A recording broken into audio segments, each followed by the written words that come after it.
Então, hoje a gente está no capítulo 3, no livro de Romanos. Podem abrir lá, carta aos Romanos, capítulo 3.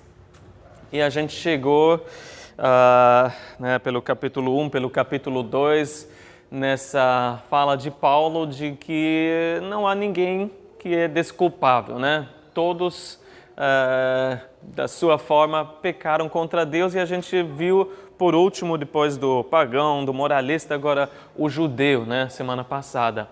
E o judeu era tão orgulhoso por causa de todas as vantagens que Deus tinha dado para ele. Porém, tudo que ele tinha, ele havia recebido de Deus, né?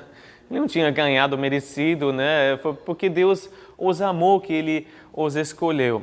Mas isso não os deixou mais humildes, né? Que deveria acontecer na nossa vida quando a gente, né, recebe muito de Deus. A gente deveria ser humilde, né? Porque eu, né? Mas não tem explicação. Deus me ama, por isso ele me deu tanta coisa. Mas eles se consideravam superiores às outras nações. E Paulo falou, nós judeus, porque ele também era, né? Nós quebramos a lei assim como qualquer outro não-judeu, né? Inclusive, a responsabilidade que a gente tinha de passar para outras as nações como Deus é, a gente falhou. A gente não conseguiu representar Deus para o mundo como a gente deveria. E o sinal até que eles tinham da circuncisão, né, o sinal externo da aliança com Deus, não tinha valor nenhum. Paulo falou para eles porque a realidade interna, espiritual, não correspondia à vida externa, né? Não tinha essa correspondência. O que eles precisavam era uma cirurgia no coração mesmo, né? Pelo Espírito Santo. Não apenas cortar a carne exteriormente, mas a carne do coração precisava ser cortado para ser realmente alguém que anda com o Senhor.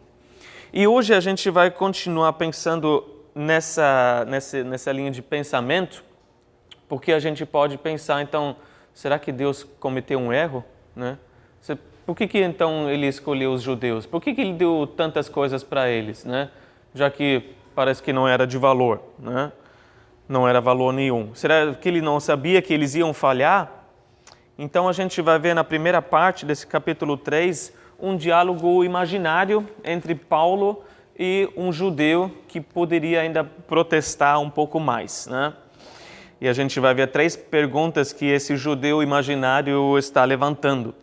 E na segunda parte desse capítulo, dos versículos que a gente vai estudar, até o versículo 20, a gente vai ver o veredito de Deus sobre toda a humanidade, pelos registros dados no Antigo Testamento. Então vamos começar com esse diálogo imaginário entre Paulo e um judeu, capítulo 3, versículos de 1 a 2. Que vantagem há então em ser judeu? O que utilidade há na circuncisão? Muita, em todos os sentidos, principalmente porque aos judeus foram confiadas as palavras de Deus. Paulo teve muitos debates com os judeus na sua vida, né? Para onde ele ia, como grande missionário, ele ia na sinagoga primeiro. Então, de repente, um dia ele realmente teve esse debate com um rabi, né, muito estudioso, né, muito sábio ali nas Escrituras, e teve esse debate. E qualquer um, hoje em dia também, que se apoia na religião em si, na religião externa, vai argumentar da mesma forma. Então, ser judeu não tem vantagem nenhuma, como ele diz. Mas foi Deus que fez tudo, foi Deus que os escolheu, foi Deus que deu a lei, foi Deus que pediu o sinal da circuncisão.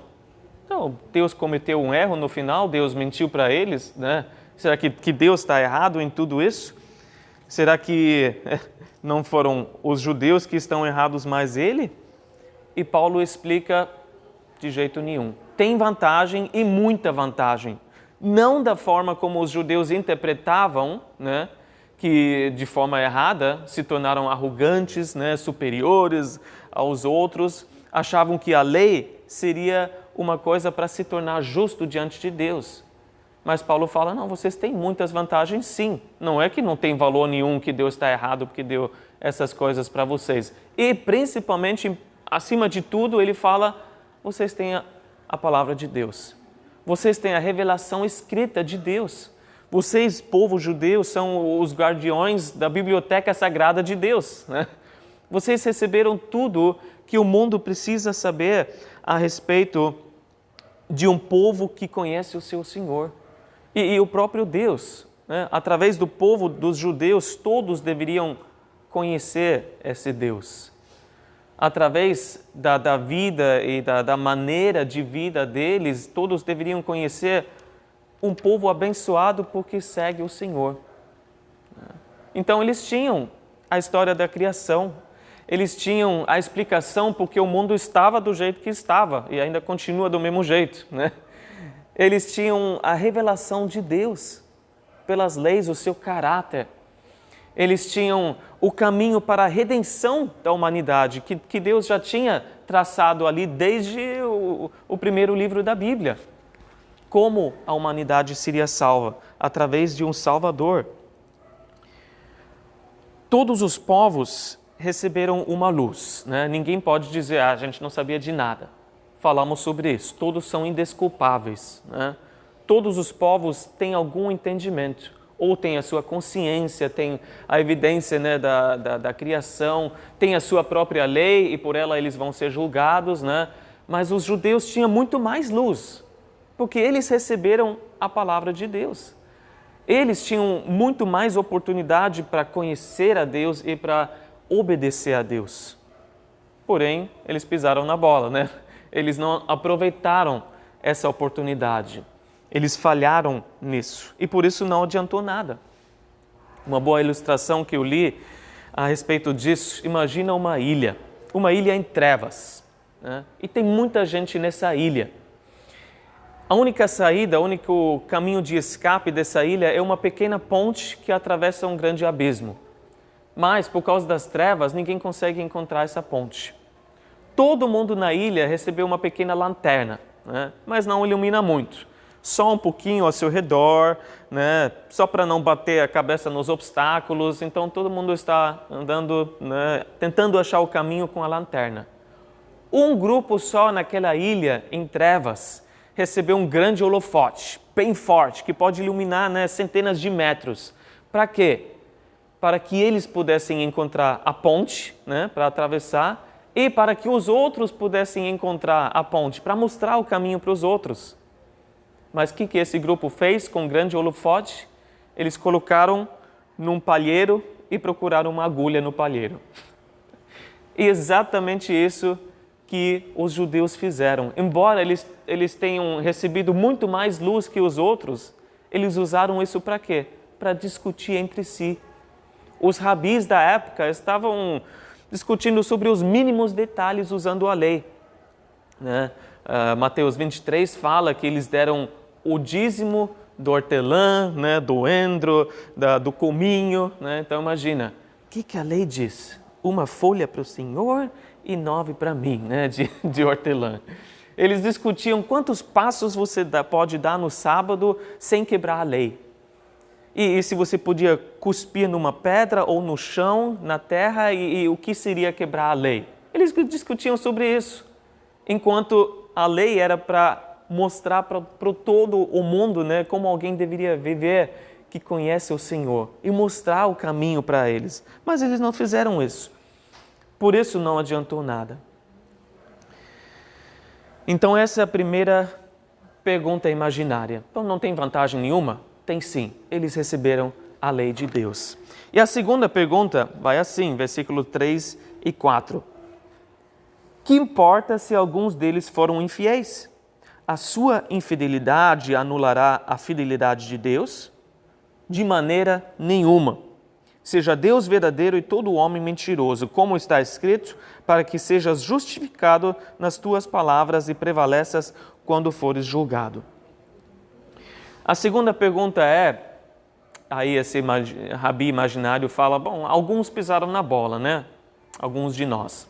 Na verdade, todos os judeus, né, pisaram na bola e muitas vezes na sua história, mas pelo menos o rabi imaginário já está fazendo umas concessões, né? Quem sabe alguns, né, pisaram na bola. Mas será que isso compromete o caráter de Deus? Será que porque alguns falharam, ele agora não vai cumprir as promessas que ele deu? Será que o fato que os judeus rejeitaram o Evangelho vai anular as promessas de Deus? E Paulo fala, não, de jeito nenhum. Deus é Deus, Deus continua sendo Deus. Não foi falha de Deus, foi do homem, né? O fato que o homem falha não quer dizer que Deus vai falhar com as suas promessas. Deus é fiel e continua fiel. Essa é a sua natureza. Não importa o que aconteça, Deus vai cumprir as suas promessas. Mesmo que todos falharam e se todos forem falhar, né? O Evangelho fala, Jesus falou, ele pode fazer filhos de Abraão de pedras, né? Então, se todos falharam, vamos dizer, não tem mais ninguém, então ele vai usar as pedras para fazer novos filhos de Abraão, para continuar, né, o seu povo e as suas promessas. E a gente ainda precisa, se a gente fala de promessas, distinguir entre promessas que tem na palavra de Deus com condição e promessas sem condições, né? Então, tinha promessas com condição. O Antigo Testamento é obedece às leis e você será abençoado. Essa é a antiga aliança, né? Eles falharam nisso e, na verdade, a desobediência levava a maldições, né? Deuteronômio nos fala isso. E Deus era fiel também em cumprir essas promessas que não eram nada boas, né, para eles. Mas muitas vezes ele foi tão misericordioso, né, no meio, né, do seu direito de julgar. Mas se uma promessa com condição e o povo não cumpre a condição, Deus também não seria obrigado a cumprir a sua parte. Porém, a palavra também traz alianças e promessas que não tem nenhuma condição. Quer dizer, o ser humano não pode fazer nada para ganhar, né? Ou nenhuma parte que ele possa fazer. Não tem nada de obediência. Por exemplo, e a gente ainda vai falar de Abraão, né? A partir do capítulo 4, aliança com Abraão, como que foi? Foi à noite, né? Para fazer esse contrato da aliança, partiram animais no meio e ambos, né, os lados deveriam passar no meio desses animais. Deus, né, através dessa luz da lanterna que passou, ele que passou sim, mas o que Abraão fez? Dormiu. Ele estava dormindo, ele não passou, né, por meio dos animais. Quer dizer que foi Deus que fez essa aliança e foi valendo, sendo que Abraão não fez nada, né? E de qualquer forma, Deus vai ser fiel naquilo que Ele prometeu. O que quer dizer para nós? Se nós temos a palavra de Deus, as promessas de Deus, e Deus, de certa forma, obrigou a si mesmo, pela sua fidelidade, a cumprir com essa palavra, a gente, o que mais tem que fazer é conhecer a palavra, né? É conhecer e usar a palavra. É você usar as promessas levando de volta para Deus, na sua oração. Aqui está escrito que o Senhor, né, faria isso, faria aquilo. O Senhor prometeu. Então, por favor, Senhor, agora faz o que o Senhor prometeu. É isso que a gente deve conhecer e levar de volta para Ele em oração, porque Ele é fiel a cumprir com a sua palavra. Então, Deus não é infiel. E versículo 4 também fala, então, seja Deus verdadeiro e todo homem mentiroso. Quer dizer, Deus, no final, sempre vai ter a razão. Quem poderia acusar a Deus? Quem poderia levar alguma acusação contra Deus? Em caso de dúvida, quem é o mentiroso? Nós, o ser humano. Quem está errado? Nós estamos errados. Não importa o que o homem diz, ou que acusação ele levanta, no final Deus está certo. Ele está com razão. E tem muitas acusações contra Deus, né? Quem não já perguntou, conhecendo ou principalmente não conhecendo a Deus, né? Onde o Senhor estava naquele momento que aconteceu aquilo na minha vida, né? Onde o Senhor estava quando aquela pessoa morreu, quando, né, aquele crime, né, aconteceu comigo? E a pessoa quer ter razão, né? O que Deus falaria, que Jesus falaria, responderia para alguém assim? Falaria, quer saber onde eu estava? No momento do seu sofrimento, eu estava pendurado numa cruz, morrendo pela humanidade, reconciliando todos vocês para mim mesmo.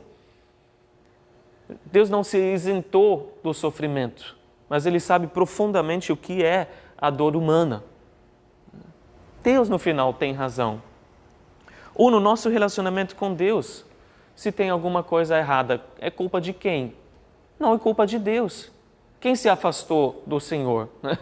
Quem criou uma barreira entre o Senhor e a pessoa? Foi eu, né? Foi você, fomos nós. Não tem como culpar a Deus.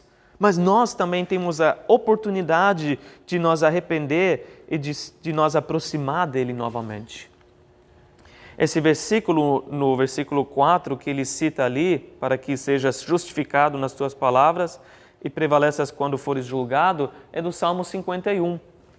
Salmo 51 é de Davi.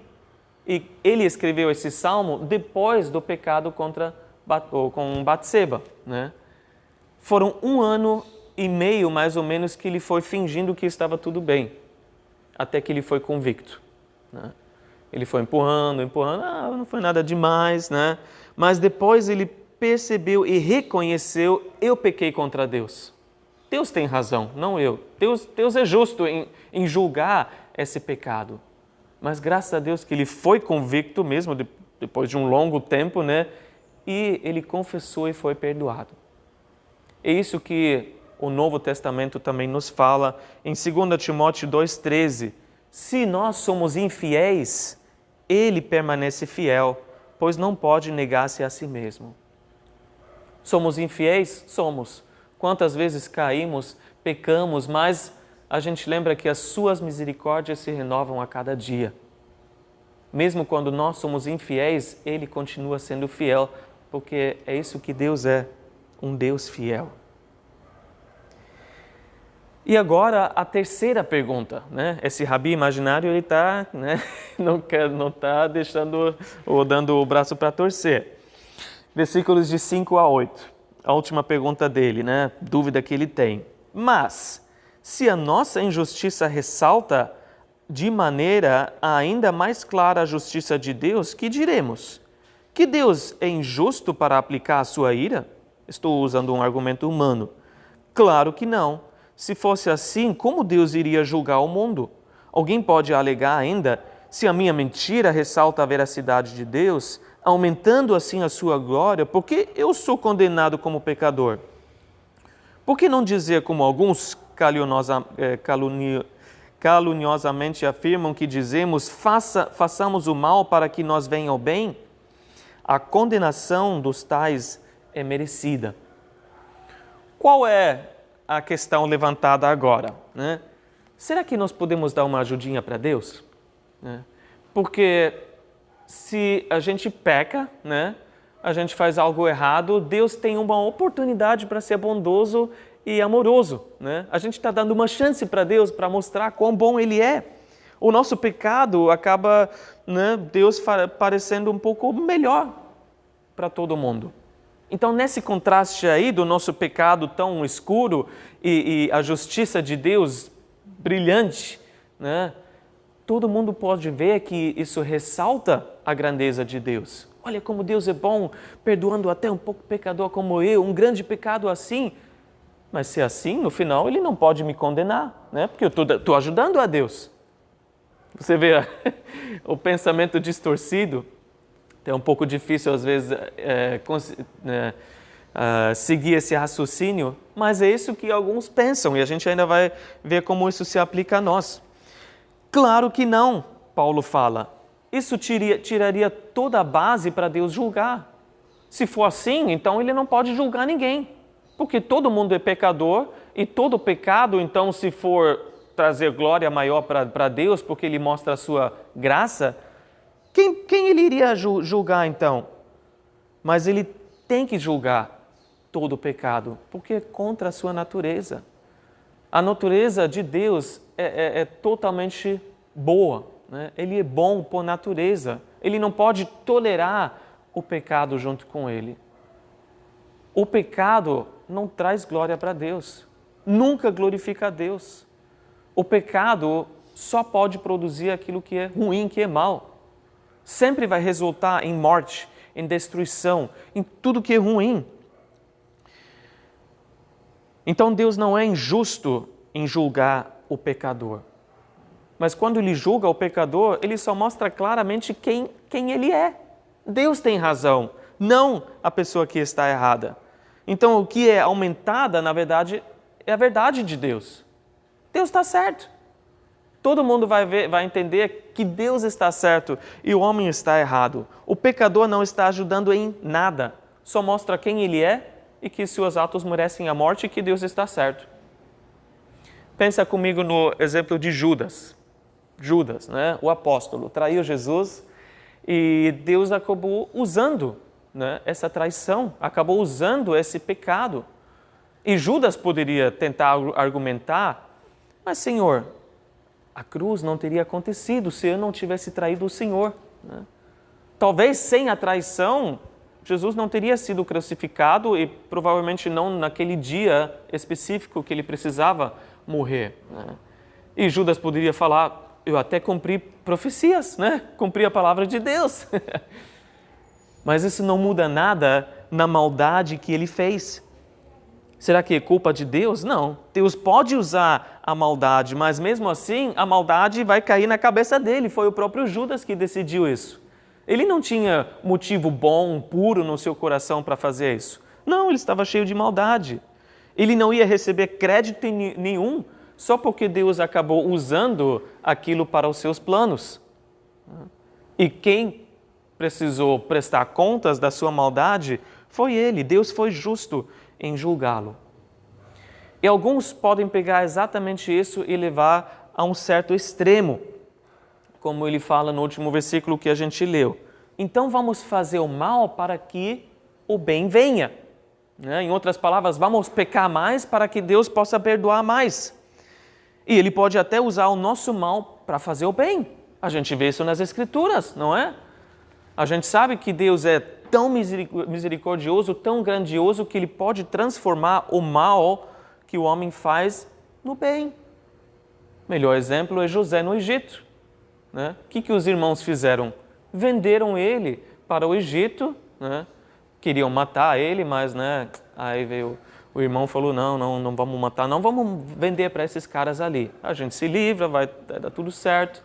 Deus usou para salvar muitos, né? Em Gênesis 50, versículo 20, a gente vê José reconhecendo isso, falando, vocês planejaram o mal contra mim, mas Deus o tornou em bem, para que hoje fosse preservada a vida de muitos. Então Deus pode usar o mal, sim, mas aí daquele que tramou o mal, aí daquele que fez o mal. Esse vai ser culpado diante de Deus e vai ser julgado por todos os seus atos. Um exemplo hoje é o presidente russo, Putin, né? Deus pode usar todo o mal que está acontecendo para algum propósito maior? Pode. E uma coisa, não sei se você consegue enxergar alguma coisa, uma coisa que eu creio que está acontecendo, pelo menos escatologicamente, né? Falando dos últimos dias das profecias, o que está acontecendo, que a gente está vendo já cumprindo as profecias, é que a Europa vai ter que ser mais forte no futuro. A Europa, profeticamente, vai ser o novo Império Romano reavivado.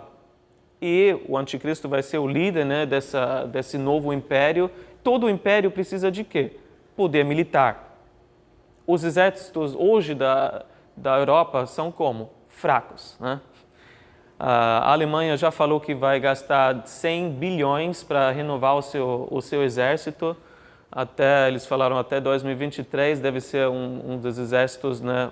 Vão renovar tudo, né? Mais moderno. Todos os países vão fazer isso. Então a gente vê um passo nessa direção. Mas isso vai isentar Putin de tudo que ele fez, toda a maldade que ele fez? Não. Deus pode usar as coisas terríveis para os seus planos que ele já traçou ali nas profecias. Mas Putin vai pagar por tudo que ele fez, né? Ele vai ser julgado por toda a maldade que ele tramou no coração e que ele está fazendo lá. Mas a gente pode levar além disso ainda. Até cristãos podem pensar de forma errada. Não é tão ruim o que eu estou fazendo, né? Porque no final Deus pode até usar a coisa ruim que eu fiz e transformar em bem. mas não esquece que você vai prestar conta de tudo que você fez. Você é responsável para fazer o que é certo. Então não leva, né, o pecado assim muito levianamente, né? Leva a sério. O pecado é sério. Não é uma coisa leve, não é uma coisa, aconteceu. E às vezes até quem prega o verdadeiro evangelho pode ser acusado disso, né? Talvez você já tenha ouvido alguém falar, né? Nossa, que evangelho você está pregando? Parece um evangelho muito aberto, o evangelho da porta larga, né? Porque vocês só enfatizam a graça, enfatizam aquilo que Deus já fez, né? Isso para todo mundo que prega o evangelho verdadeiro, que é você é salvo pela graça por meio da fé em Jesus e não por obras. Mas o homem gosta de adicionar outras coisas, né? Porém, todo mundo que prega o verdadeiro evangelho pode ser acusado disso. Vocês estão dando, né, muito moral para esses caras. Você parece um evangelho muito aberto. Porque as pessoas podem falar, eu posso pecar então. Posso pecar o quanto eu quiser, porque Deus vai me perdoar de qualquer jeito, né? Não isso é a graça? Mas o que isso mostra, esse entendimento, esse pensamento? Que a pessoa só entendeu uma pequena parte da base teórica dessa doutrina, mas ainda não tem um relacionamento íntimo com Deus, com Jesus. Se você pensa apenas na teoria, você pode chegar nesse extremo. Então, posso pecar porque Ele vai me perdoar, né? Mas aquele que você ama, você não vai machucar. Essa é a grande diferença. Se a gente ama o nosso Senhor, a gente não quer machucar o coração dele, né? Embora a gente tenha toda a liberdade para fazer o que a gente quiser, o que a gente deseja mesmo é agradar a Jesus, o nosso amado. E acima de tudo, a gente ainda vai continuar culpado, né, de todo pecado que a gente cometer. Se a gente não confessar e pedir perdão para esse pecado, a comunhão vai continuar quebrada. Porque o pecado tem as suas consequências. Então, quem distorce o dom gratuito de Deus para uma licença para o pecado, tem a condenação merecida, né? Como ele mesmo falou no último versículo que a gente leu. A condenação dos tais é merecida. Não distorce o dom gratuito da graça de Deus, né, para usar como licença para o pecado. E antes da gente continuar, mais uma coisinha. Eu acho tão interessante que Paulo se inclui nessa lista, né? Se a gente percebe como ele falou das pessoas. No capítulo 1, ele fala a eles, né? Eles são indesculpáveis. Aí ele chega no capítulo 2 e ele fala a você. Você que julga os outros. Aí ele chega no capítulo 3 e fala nós. Se a nossa injustiça. E aí ele fala no versículo 7 que a gente leu aqui, né? Minha mentira. Porque na verdade no original não fala alguém pode alegar ainda. Ele fala se a minha mentira. Eu estou me incluindo. Eu mesmo como cristão não vou me excluir de condenação de Deus porque eu sou capaz de fazer qualquer coisa, né? Qualquer pecado que você vê por aí, todos nós somos capazes em nossa pecaminosidade também a fazer. Eu não sou melhor do que os outros. Paulo está dizendo, a minha mentira. E o que vem agora, do versículo 9 a 18, é praticamente um raio-x de toda a humanidade, né? Como que Deus vê a humanidade? Vou ler para vocês, versículos de 9 a 18. Que concluiremos então? Estamos em posição de vantagem? Não. Já demonstramos que tanto judeu quanto gentios estão debaixo do pecado, como está escrito. E aí ele vai para os registros do Antigo Testamento. Não há nenhum justo, nenhum sequer.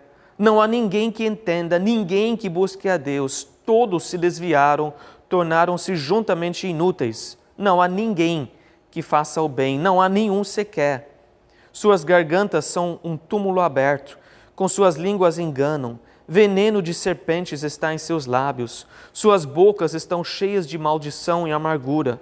Seus pés São ágeis para derramar sangue, ruína e desgraça marcam os seus caminhos e não conhecem o caminho da paz. Aos seus olhos é inútil temer a Deus.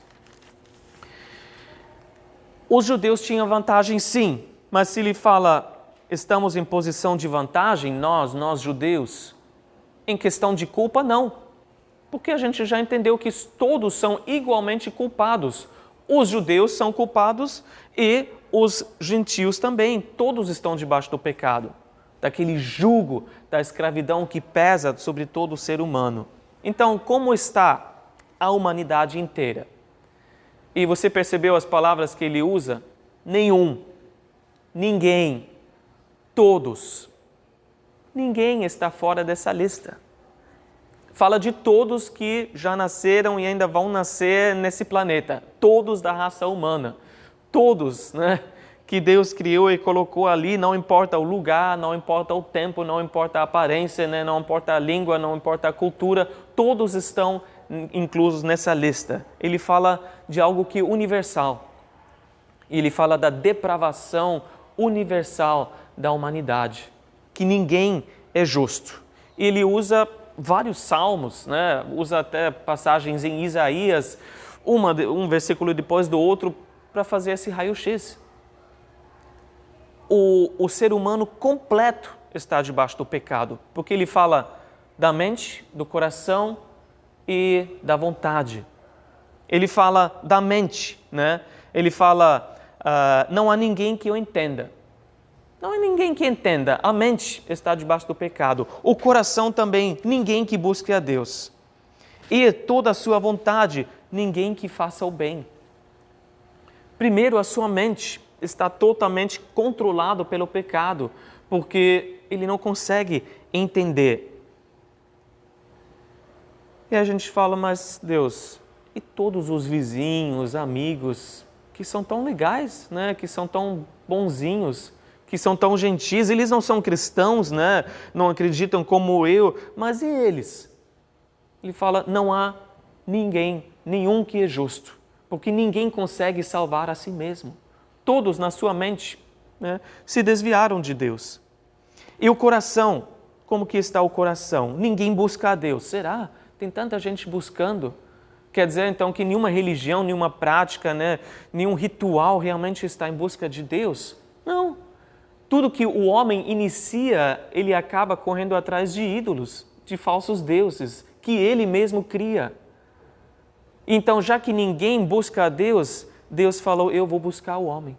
Eu vou vir buscar o homem. E Deus veio buscar o homem através de Jesus. É isso que a Bíblia fala. Em Lucas 19:10, pois o Filho do homem, Jesus, veio buscar e salvar o que estava perdido.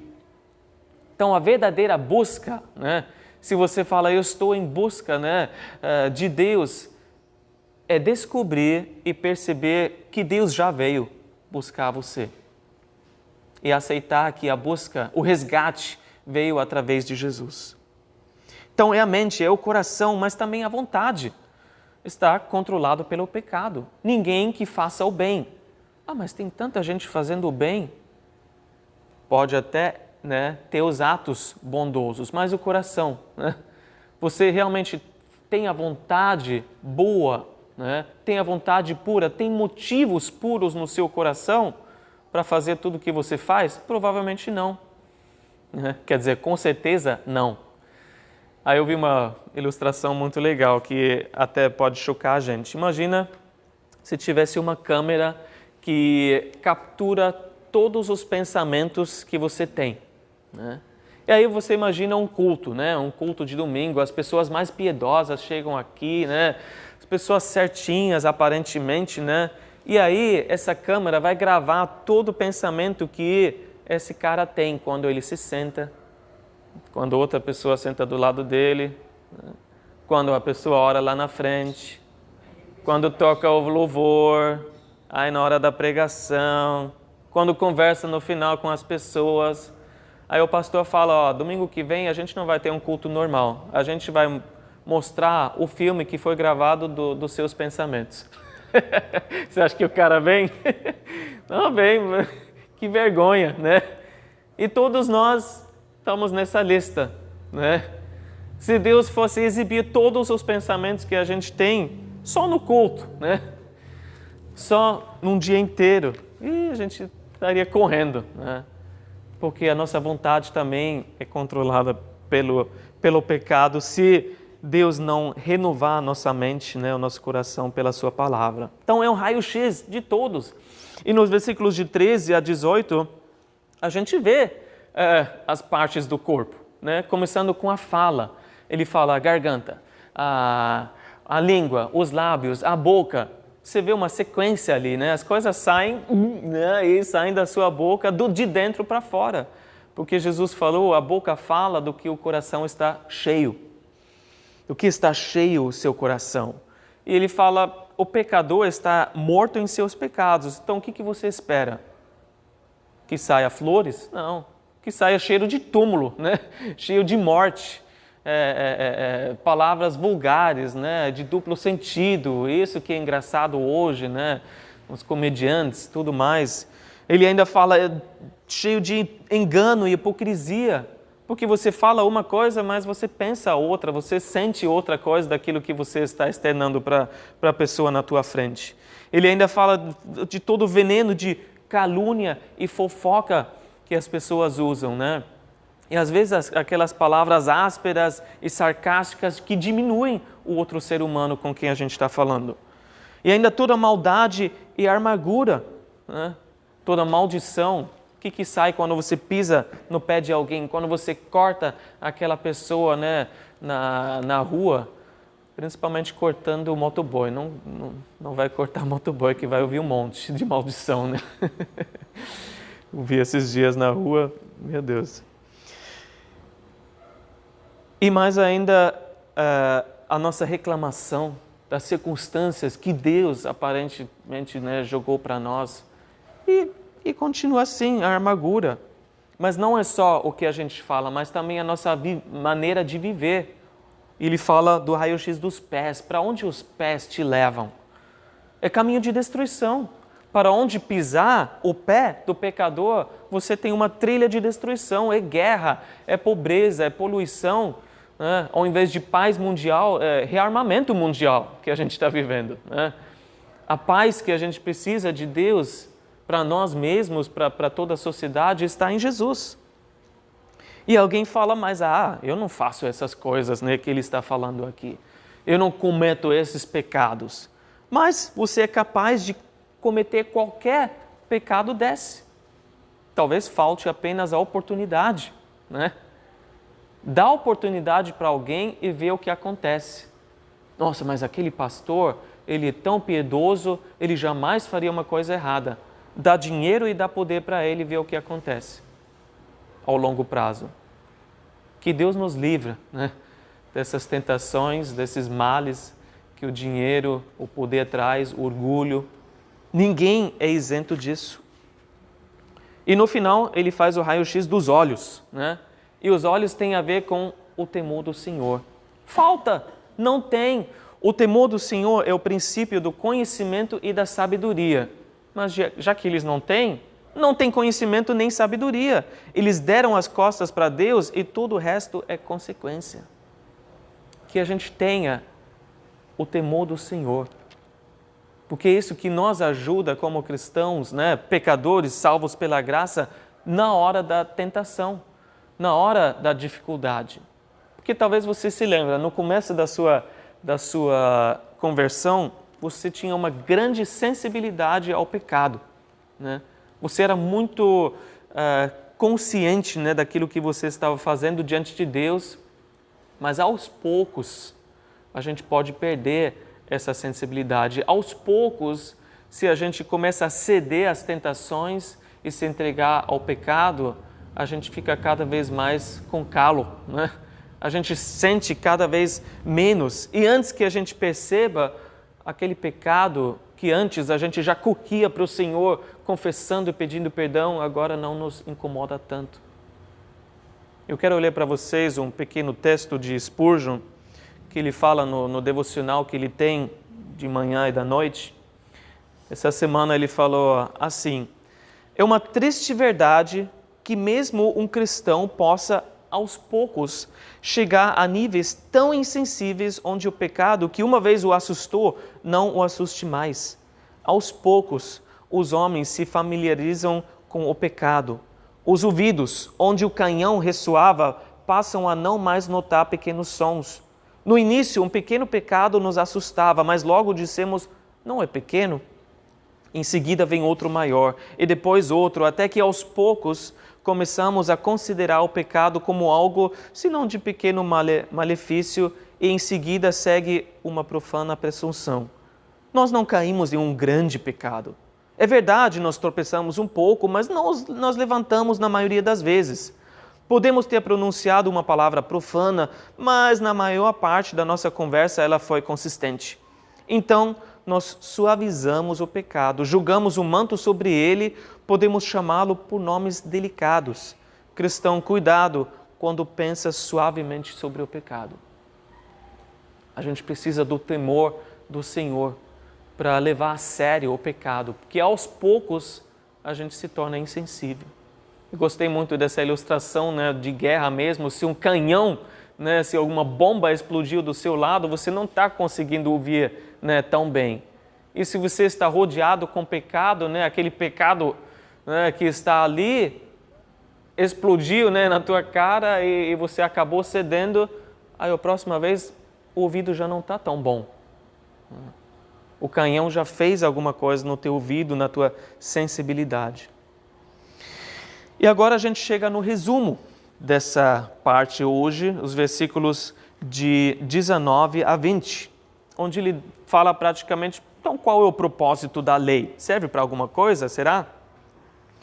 Sabemos, versículo 19, que tudo que a lei diz, o diz àqueles que estão debaixo dela, para que toda a boca se cale e todo mundo esteja sob o juízo de Deus.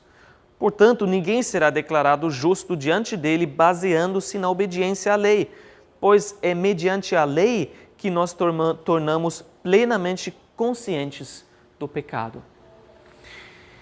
Então, toda a humanidade está ali, né? O mundo inteiro está culpado. E qualquer pessoa ali que quiser levantar um argumento é calado. A lei cala a boca dessa pessoa, porque não tem conversa, não tem defesa, não tem debate. Deus acabou de falar, todo mundo está debaixo do pecado. Não há nenhum justo, nenhum sequer. Os judeus são culpados em base da lei, né, que eles quebraram. Os gentios são culpados em base da própria lei, da consciência e da evidência que eles têm na criação. E tudo isso eles quebraram. Para que serve a lei então? Não serve, ele ressalta isso, não serve para justificar o homem. Ninguém é capaz de seguir a lei. É impossível você cumprir a lei toda. Então, para que serve? Através da lei, vem o conhecimento do pecado. Através da lei, a gente se torna consciente do pecado. É como um espelho, né, que nos mostra tudo que está errado conosco. Tem que escovar o dente, o cabelo está em pé, né? E a gente tem que arrumar diante de Deus, né? Aquelas coisas que a gente vê no espelho da lei, da palavra de Deus. Mas será que a gente faz isso? A gente arruma, né? É para isso que serve. É como uma placa que fala não pescar, né? E agora você sabe, não deve pescar nessa água porque é proibido. Mas se você vê o tamanho de pecaminosidade que o ser humano tem, porque só porque tem uma placa lá, com certeza vai ter um cidadão pescando, né? Se não tivesse a placa, não teria nem olhado para esse buraco no chão, mas porque tem uma placa, e Paulo até fala, né? Parece que a lei até despertou em nós a vontade de pecar, né? Porque você vê alguma coisa, não pode, aí, mas quem disse? Será que os peixes não estão maiores lá nesse buraco? Por que não pode? E a pessoa vai lá e quebra a regra, quebra a lei. O que a lei pede de nós? Amor. Jesus falou, o amor é o resumo da lei. São atos amorosos para se agir. E a gente falhou em amar. A gente falhou no amor. É isso que a lei mostra. Então a lei se torna o quê? Um professor, um tutor, que mostra, que aponta para a solução. É esse caminho que você tem que andar. A lei não nos dá uma falsa esperança. A lei não fala, a solução está em mim. Mas a lei dá a verdadeira esperança, porque fala, a solução está fora de mim. A solução está numa fé no Salvador que é Jesus. Na graça que Ele oferece, na obra completa que Ele oferece. Não nas obras da lei, não na obediência. Deus nunca queria que a lei fosse nem para nos destruir, nem para nos salvar, né? Nem para nos abençoar em base da lei. Apenas para nos mostrar o caminho para Jesus. E qualquer pessoa, se realmente tentou de todo o coração, né, ser bom, ser aceito por Deus, depois que ela gastou todas as forças tentando fazer aquilo que é certo, aí vai acordar e falar impossível, né? Eu não consigo ser salvo pelas minhas obras, eu não consigo ser salvo pela minha justiça. E agora a gente está pronto. Agora a gente está pronto para a solução de Deus, né? Que tipo de justiça o mundo inteiro precisa? E a gente vai ver a semana que vem. E Paulo vai falar, é a justiça que vem de Deus. É isso que a gente precisa. Mas todo judeu está debaixo do pecado, e não só todo judeu, né? O veredito sobre a humanidade é, todos pecaram. Não há nenhum justo, nenhum sequer. Por isso a gente precisa de Jesus, e precisa de Jesus todos os dias da nossa vida. Amém? Vamos orar. Obrigado, Senhor Jesus, pelo espelho da Tua Palavra, para nos mostrar, Senhor, quão culpados nós somos diante de Ti. Sem a Tua Palavra, Senhor, não teríamos essa certeza, mas a Tua lei, a Tua Palavra nos tornou conscientes, Senhor, que nós somos pecadores. Mas graças a Ti, Senhor, também nos mostrou o caminho, que Tu és o caminho, Tu és a verdade, Tu és a vida.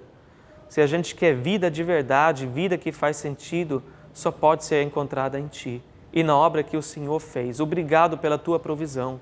Obrigado, Senhor, por nos dar o que nós jamais poderíamos produzir. Obrigado pela Tua justiça, Senhor, pela obra completa na cruz, a Tua morte e ressurreição em nosso favor. Obrigado que nós podemos estar em pé hoje, que nós podemos ter paz com o Senhor hoje, por causa de tudo que o Senhor já fez. E nós Te pedimos perdão, Senhor, pelos nossos pecados, e pedimos, Senhor, que Teu Espírito, que sonda os corações, que conhece muito bem o que está em nossa mente, em nosso coração, a nossa vontade, possa nos sondar, possa apontar onde está o erro em nós, porque seja Deus verdadeiro e todo homem mentiroso. Perdoa as nossas mentiras, Senhor, perdoa quando nós suavizamos o pecado, minimizamos, Senhor, o impacto daquilo que nós fizemos. Perdoa-nos, Senhor, e obrigado que Tu és gracioso e misericordioso e fiel, mesmo quando nós somos infiéis. Louvado seja o Teu nome, em nome de Jesus. Amém.